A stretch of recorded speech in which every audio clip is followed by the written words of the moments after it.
Once, long ago, but not so long ago that many now living haven't forgotten, there was a princess of the Hawaiian Islands, Princess Victoria Kaiulani, Kalaninui-ahilapalapa, Kawekiu I Lunalilo, Cleghorn. She was known as Kaiulani, the Royal Sacred One. I, o ni iho, O ni iho, o ni iho, tu uwailana, o ni iho, tu uone hana, o ni iho, o kahelelani, o ni iho, tu aloha, o ni iho, tu aloha. pa, o ni iho, Te moena pabe, o ni iho, meka makaloa, o ni iho, ake kiku, o ni iho, ho tapu tapu, o ni iho, ho tapu tapu. pa, o ni iho, Aina kamaha o, o ni iho, holo muakato, o ni iho. hana mekalima o ni iho. Do you remember what I taught you, Kaiulani? Can you remember the words? I think so. Well, let's see. Let me hear. God has made of one blood all nations of men to dwell on the face of earth in unity and blessedness. God has bestowed certain rights alike on all men, all chiefs, and all people of all lands. Very good, Kaiulani. You know each of us must make an agreement to, in our own ways, bring the ancient Hawaiian traditions back in a way that is pono. Yes, Uncle, I know. You told me. I believe that you do know.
I became interested in bringing people together many years ago as a performer and as a celebration designer, I guess you would call it. I love to celebrate and see people involved in creating festivals. So there's a reason for that. Interested and have been for many years in bringing people together. Celebrations and festivals are so filled with music and dance and art and story that they become the highest pursuit of human beings. There's nothing better that we can be doing than planning or performing or breaking down and cleaning up celebrations and festivals. I've learned over the years by producing dozens and dozens of festive events for children and families, and they fall into certain categories. Many years I produced the Rainbow Arts Festival, was a gathering of the performing art people from all over the state of Hawaii. Many years we produced peace festivals honoring Martin Luther King or the concept of peace. historical commemorative events celebrating Queen Emma or Kaiulani or Robert Louis Stevenson. And always the Kauai Keiki Story Festivals, the festivals where we're celebrating literacy and storytelling. So for many years, I've been involved in honoring the great spirits of the past through celebrations and events. And I continue to do that, and so is the work of the Storybook Theater of Hawaii. My name is Kalaninui-ahilapalapa, and I'm currently 14 years old, and I'm attending Kamehameha School's Kapalama campus on Oahu. I'm a freshman, and I am currently on spring break. When you asked me to become Princess Kaiulani, I was really honored by becoming an ali'i. It was a very fun role to play, and I actually learned more about her and more about my own culture through just listening through all of these stories and asking a lot of my grandparents about all kinds of stories that they've heard about her, but mostly I've learned through books in libraries about Princess Kaiulani and the Hawaiian culture. I gained more ike or knowledge throughout my journey as being portrayed as Kaiulani, and it was very fun to learn a lot of that kind of stuff, and just knowing that I could actually portray a Hawaiian princess that made me feel more connected with my roots, and I could actually say, yes, I do know about my Hawaiian culture. When I was portraying that princess during the reading festival, a lot of the kids came up to me and they always asked me, oh, are you the real princess? And it was just so fun.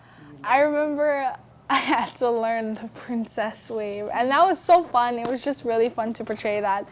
And I loved how everyone looked up to me, and it humbled me. It was a really humbling experience, because I realized that one girl, Kaiulani, could have so much power and so much people could learn to love her, and I really respected that. And especially when everyone was looking at me and cheering for me out the windows, I was really touched by all of that, and it was so humbling. I told my Auntie Lorna, my auntie that gave me that horse to ride on that day, I told her, oh, I'm gonna be a parade leader and stuff. It was really fun just to have that experience, and like I said, I loved horses and I loved to ride horses, and it was really fun to actually live that out. She was a very sporty kind of princess, I know that. She loved to get out there and do all kinds of things, and she wasn't afraid to try a lot of things too. And when she traveled around the world and when she did all of her schooling, I know that she did a lot of things to get in touch with the people there.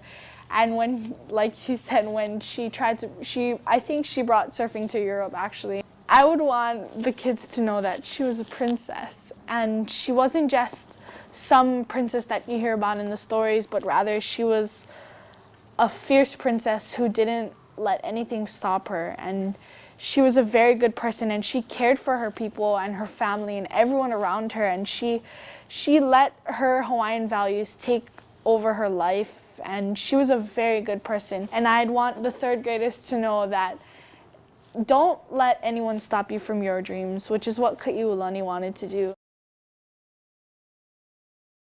I am all Hawaiian. I love this country of mine. Its sky, its trees, its people, its food. I went to school in England, and after the first excitement, I began to long for the island food, a longing that never passed away. When I came home at last, I ran about like a mad thing. I looked for all the hiding places. I climbed to the roof of the house where I used to climb to get away from my governess. I asked for all native things, poi, taro, even the raw fish we eat. You would think that a girl educated in England would shrink from that at least. My aunt, the Queen, was delighted. She said, "That's right, you are a good Hawaiian."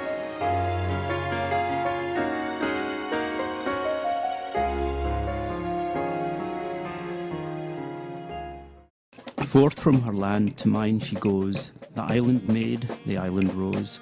She's light of heart, light of face, the daughter of a double race. Her islands here in summer sun shall mourn their Kaiulani gone. I, in her dear banyan shade, look vainly for my little maid. But our Scots islands far away shall glitter with an unwonted day, and cast for once their tempests by, to smile in Kaiulani's eye.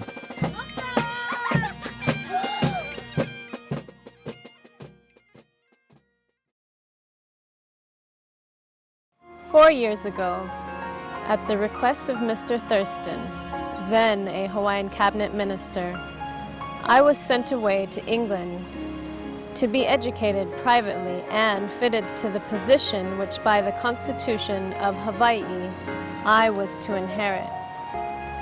For all these years I have patiently and in exile striven to fit myself for my return this year to my native country.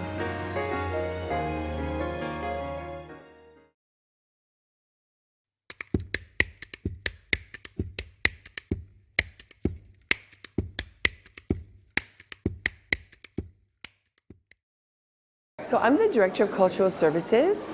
I represent the Princess Kaiulani Hotel and the legacy of our princess.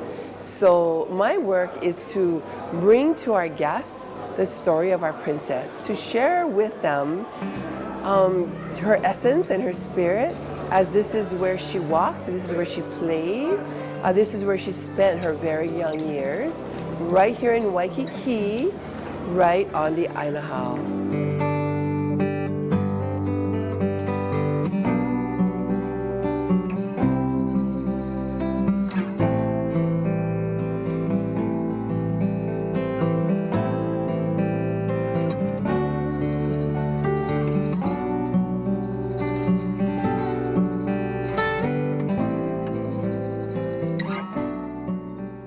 My name is Kalaninui-ahilapalapa.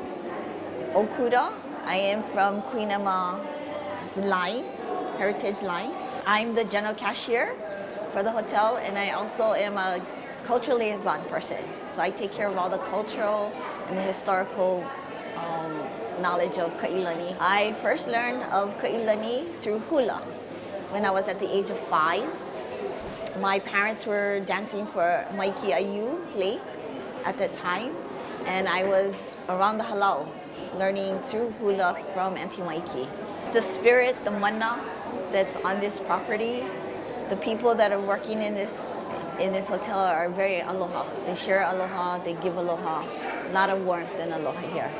I look at it as my kuleana, or my responsibility, to ensure that our guests know the story of our princess. She lived for just 23 short years, but the legacy that she left today is just honored by guests from around the world, and of course our associates that work here, and all of our malahini, our visitors that come through these portals.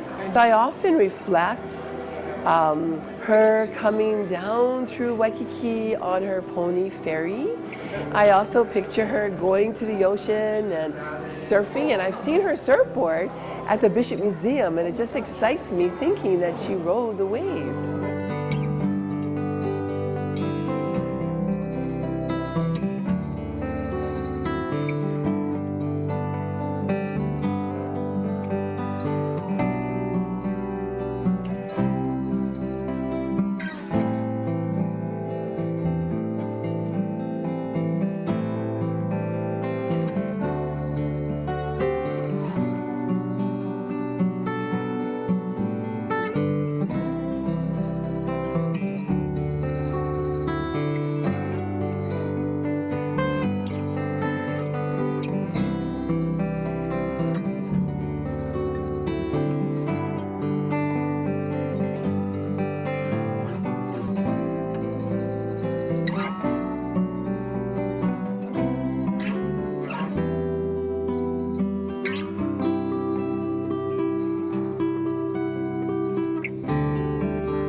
No ka tumu to'u ante kapua Cheyenne Kanahele. I Watohoya Oya. No ka Princess Kaiulani. It was, well, quite amazing because I seen kids coming and giving me things to eat and greeting me like I was actually a princess. And they came to take pictures with me. They gave me a lei. I felt quite happy to see that because the smiles on their faces made me very happy to see that they enjoyed it as well. I was feeling scared and a bit of excitement to walk in front of everyone and everyone behind me. I was happy because I was able to lead everyone back to the tent. And to see that little boy in front of me smile made me happy because he was having as much fun as I was. I hope that they took the story of Princess Kaiulani into their hearts for them to carry on while they're older and to retell that they've seen a portrayal of Princess Kaiulani when they were younger. In every child there lies a promise. There's great potential in their hearts and minds. They only need a little kindness, patience and guidance to help them fly. In every child a promise, give them a chance and see. Each one is very special, be part of their dream.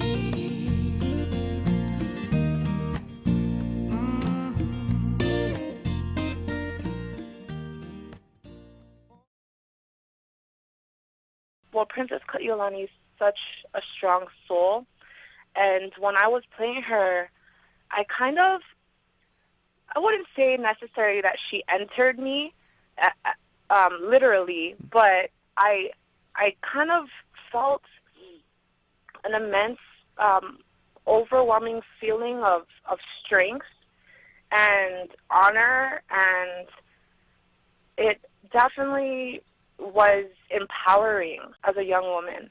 And I do remember studying her throughout, elementary school years, in our Hawaiian cultural class. I probably learned the most about it during my time at Kawekiu High School.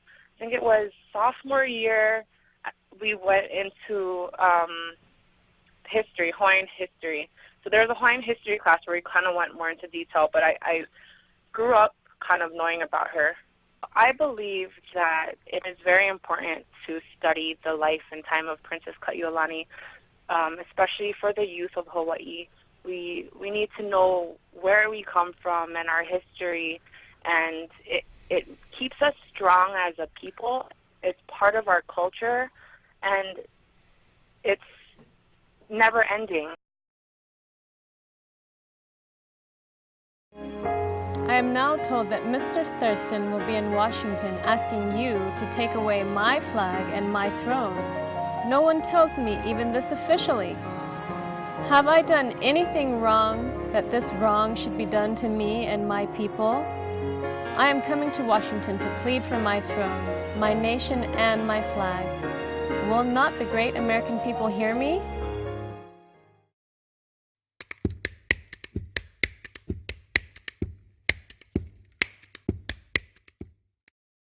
It was a very powerful time for me. I loved having the experience. It really took me outside of my box, which I think Kaiulani also did when she had to go away from home. My special connection with Kaiulani, I feel, is, simply stated, the love of Hawaii, being far away from our homeland, but our spirit and our hearts residing here. And, the bravery that she had to go away from her family to such a far place. And I think that it takes a lot of courage to try and portray our princess, Kaiulani, because she is a magnificent woman. I remember I had this feeling, I felt as though she were a part of me. It was very moving.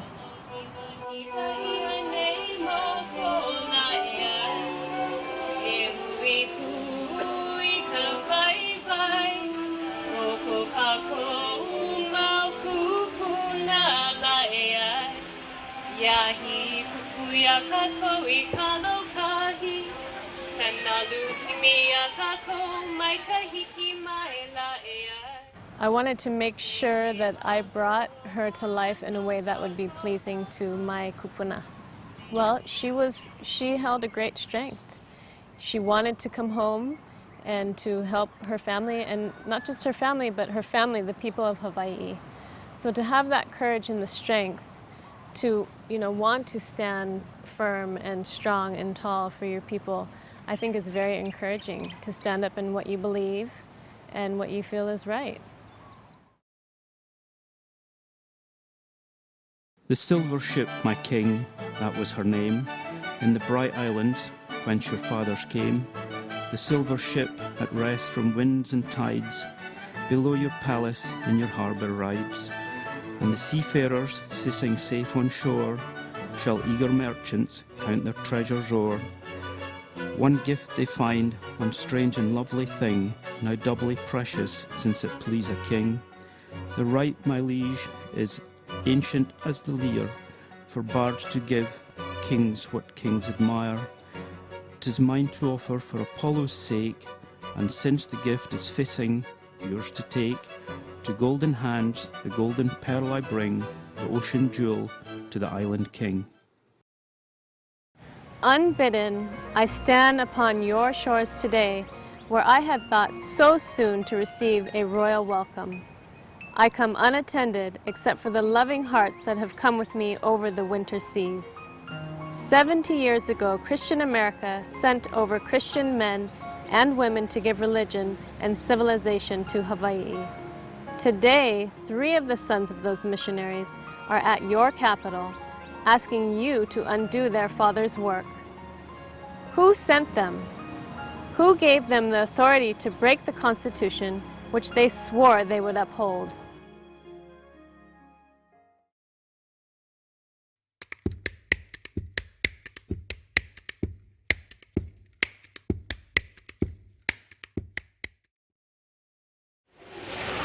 Dearest Kaiulani, I share these words with you, all people of Hawaii, and especially the youth, as you are our future. I would like to encourage each one of you to know who you are and where you come from. Appreciate, embrace, and respect all of who you are.